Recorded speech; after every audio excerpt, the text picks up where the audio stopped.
everybody, welcome back. You know what time it is? It's time for another episode of We Speak Dispatch. We're right here speaking it right to you. And today we have our usual suspects with us. We got Joe down there. Joe, how's it going today? It's going very well. How are you guys doing? Excellent. Thank you. We got Jill over there. Jill, how goes it in your world? Doing well in my wine cellar. Great. In your cellar. Oh, my goodness. And we're joined again by our very special guest, Joy Willis. Joy, how are you today? I'm good. Thank you. Excellent. So we brought you back again because we want to hit on this article that you wrote a while ago called, and a while ago, ain't even cutting it, but called Dispatcher Cannibalism or Must We Eat Our Young, which you wrote many, many years ago. Like, how long ago did you write this article? 2005. Unbelievable. And it was because of the unbelievable behavior that we kept seeing. Okay, so let's get right into it then. Let's talk. How did that article come about? You said you were having some issues at your comm center, and then what made you think like this is something we need to really work on? How do we do that? Well, to be brief, because I think I covered it a little bit last time, but we had been discussing it at a training managers meeting up in Tahoe, and our little group of dispatchers, and we were so irritated by how difficult it is to retain dispatchers. And we sort of all came up with the idea of, you know what, we're eating our young, and it's so dumb. Yeah. And so from that, we devised, this was NorCal PSD, our trainers club. We devised a class, and then the idea came from somebody to submit an article about it to one of the 911 magazine, because maybe other people are having that same trouble, because we bet they are. We thought it was unlikely it was only in Northern California. Yeah, and surprisingly, it's everywhere, and including, I've even talked about it in international classes at conferences, and you hear people talking about it, yes, with much cooler accents, but they're talking about the same damn thing, and it's like, it's still going, it's still happening out there. So it is something out there. So I do, let me ask you this. So in your own center, you mentioned that documentary called A Class Divided in this article. And we're going to put the article up for everybody to see so they can read it again. If they have not read it, we're going to put it up so you can see it again. But in that article, you mentioned the PBS documentary called A Class Divided. Tell us a little bit about that and what that means. I saw a documentary called A Class Divided, an old documentary. And the point of the documentary was you can teach people that they're not competent, even if they are. You actually, the trainer, the teacher influences very highly a person's perception of themselves. Mm-hmm. And they showed it both, and it was so interesting. And I could see in my own center that trainers who perhaps didn't want to be training would tell the person their trainee, you're never going to make it. You're really too slow. You're too old. You're too young. You're too pretty. They never said you're too plain, but there were, and so you're being told you're not going to make it. Yeah. And human beings, when they're told that, they go down. They believe it. It starts making sense. They're like, oh, I can't make it. You're right. So same thing. And this is an expert. They're telling me I'm no good. Yeah. And that's the bad thing. It's kind of, when somebody says it over and over to you, you start believing it. I am terrible. Maybe I am not that good. So, and I looked at it from my own experience, and I remembered my first training officer down in the basement in 1922. No, it was joke, but wow. And I was 3 days dispatching for the Civil War. It's like yes. I was in a balloon, and she had to run and pick a piece of paper off the klutz machine or something, and she said, "Just don't do anything." And I said, "Okay." But one of the officers changed his status, and I pulled out the card like I'd seen her do, and I wrote it down, and I put it back in a little slot like I'd seen her do, and I pushed the button, and I said 10-4 so-and-so like I'd seen her do. And then I sat there and I thought, oh, I hope that was okay.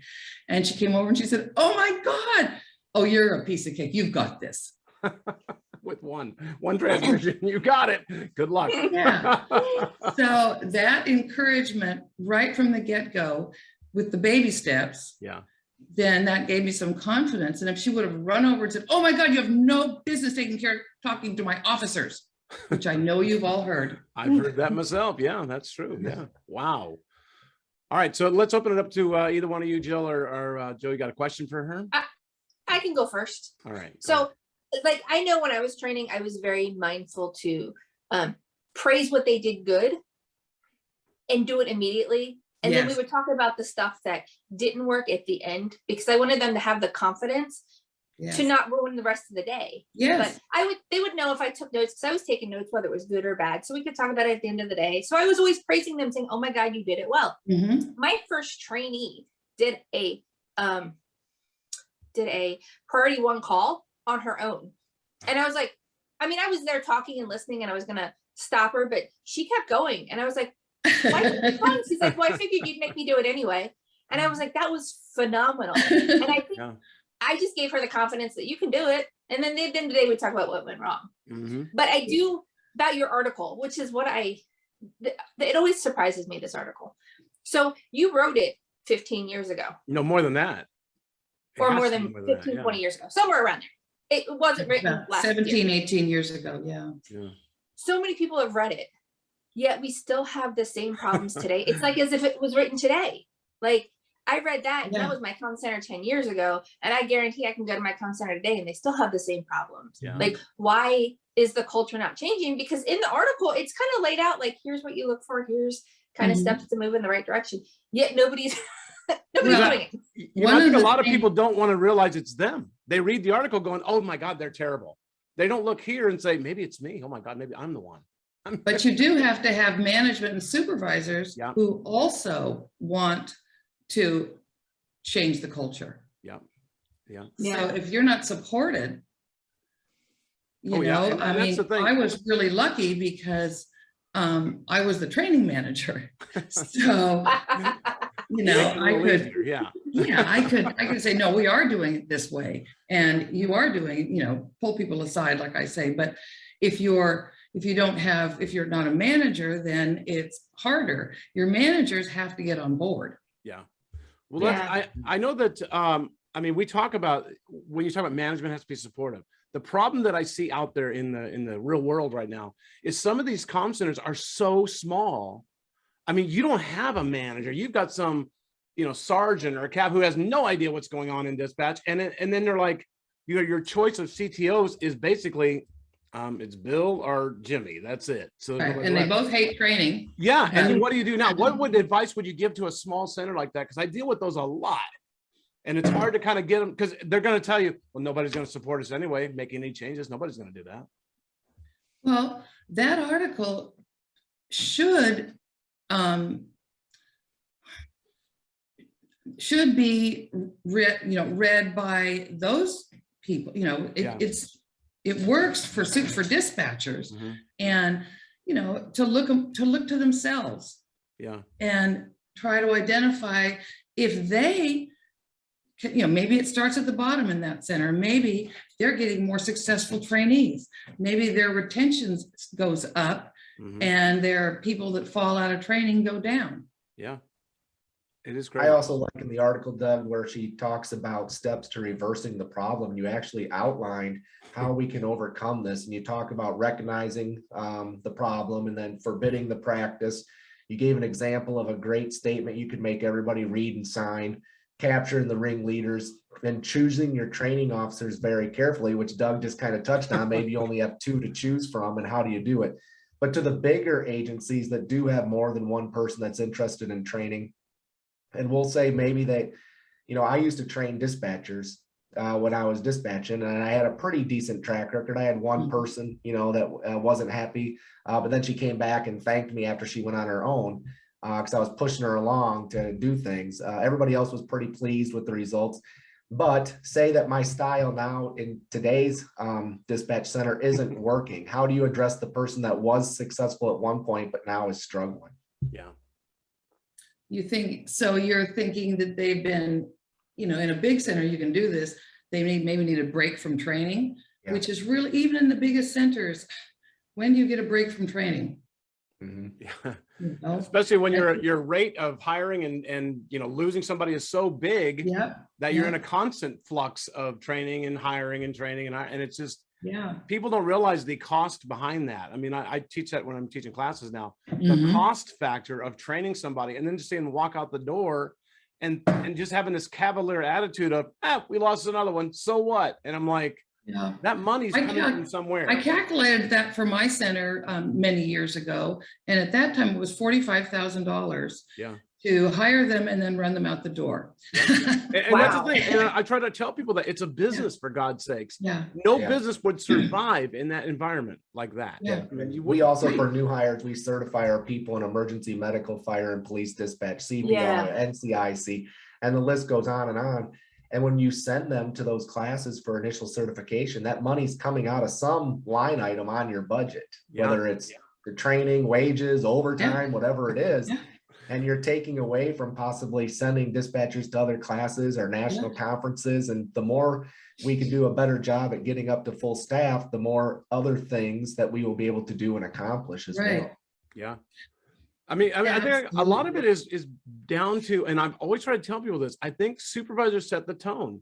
If a They do. supervisor is incompetent and just sits in the office going, Yes. whatever, and they don't inspire people on the floor to say, let's train to the best of our abilities, that's the problem. It's going to be huge. That's why when you say the step is recognizing the problem, a lot of people don't want to recognize it. It's them. Right. I mean, they just don't That's see really it. true. Yeah. I've never heard of that. It's ridiculous. Mhm. I'm not changing anything.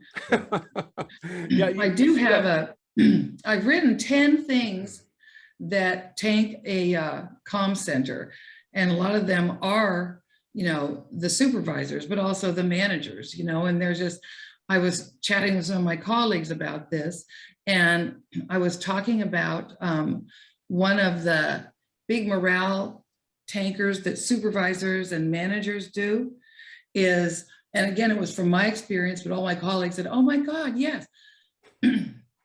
Supervisors and managers need to know the names of their dispatchers. Oh my God. Yeah. I know all the names of my dispatchers, but I will say that when I call in to talk to them when I'm off duty, whether somebody called me and they were sick or whatever, and I got to call and let them know somebody won't be at work, I try to guess who it is. And we have some that sound a lot alike. And I'm just not as good at that as I should be. I know when I listen to the recorder and I'm in my office who it is, but when they pick up the phone and they're really fast at answering, I'm like, hey, and I guess. I don't have a very good track record at guessing. You're like, hey, sport, how are it's you? a really small thing, but if you know your people's names, and that goes all the way to the top, Mhm. that the managers, the director, the sergeant, lieutenant, they need to make an effort to know our name. Yeah. Mhm. It's a powerful thing, especially like where I worked, we had captains and lieutenants and chiefs and stuff like that. And I'd have the captains come in my office going, hey, who's that person on the radio over there? And it's like, good Lord, you're in charge. You don't know who they are. Yes, yes, But it meant a lot when they go to the floor and say, hey, Judy, great job on that call. And they walk Yes. away and Judy's thinking, they know who I am. That's so cool. it's huge. Yeah. It's a huge morale Oh yeah. boost. Huge Yeah. out there. I mean, and To that's the know thing. that they know who you are, and a What was pretty that? small thing. What's that thing you wrote in the article about Rule 227 or what was it? 227, I think. Yeah, 227, where you said, yeah, I think that was the policy That about, was the policy. yeah, We wrote written policy and passed it all out and discussed it in our briefings and said, this is the policy of this organization. yeah. We are not going to, I can't remember the exact verbiage of it, but it was, at this time, but it was talking about how we are going to be. This is our culture now, Mhm. not that old culture. This is our culture. And so people, a few of them, especially the saltier ones, ended up having to sign it.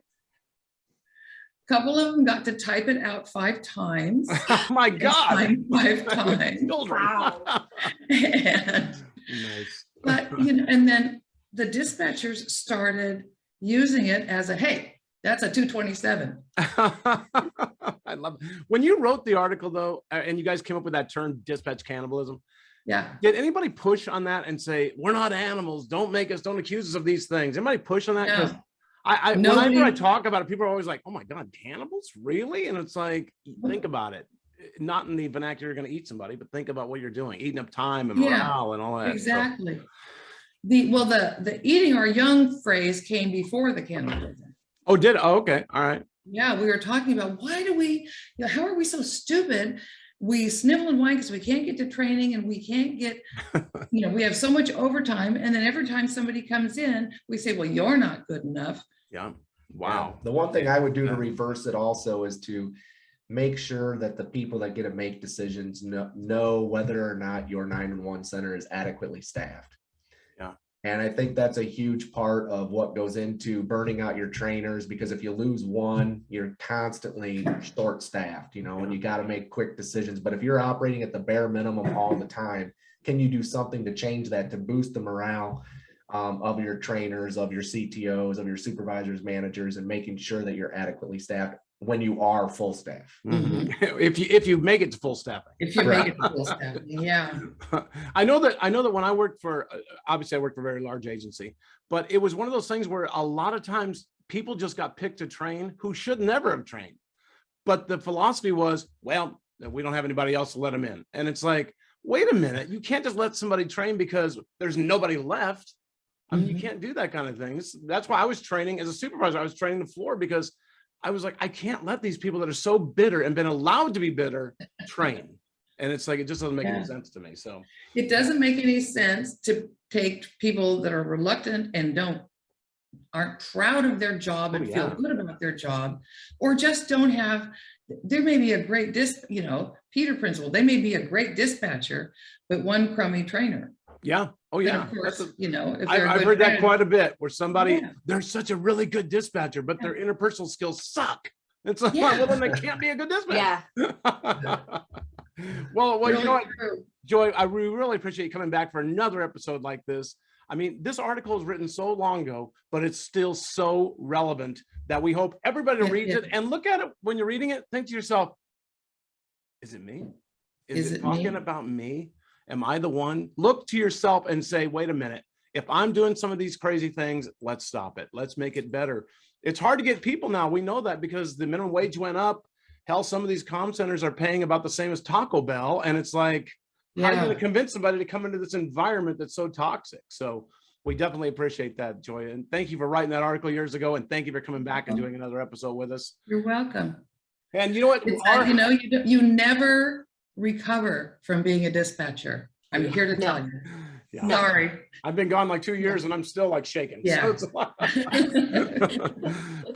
I will tell you, I mean, we're so glad you came back, and we're up on all these different podcasts. Joe, how many podcasts are we on? Do you know? Oh, we're all over the place. We're in 31 countries. We're on almost every podcast platform: iHeart, Apple, whatever, Apple Podcasts, Spotify, and all the other ones that you may listen to, Overcast, Pocket Cast.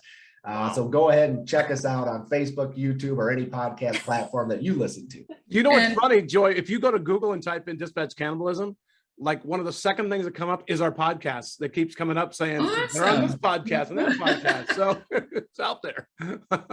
And Joy, I think we're over 10,000 plays right now, right?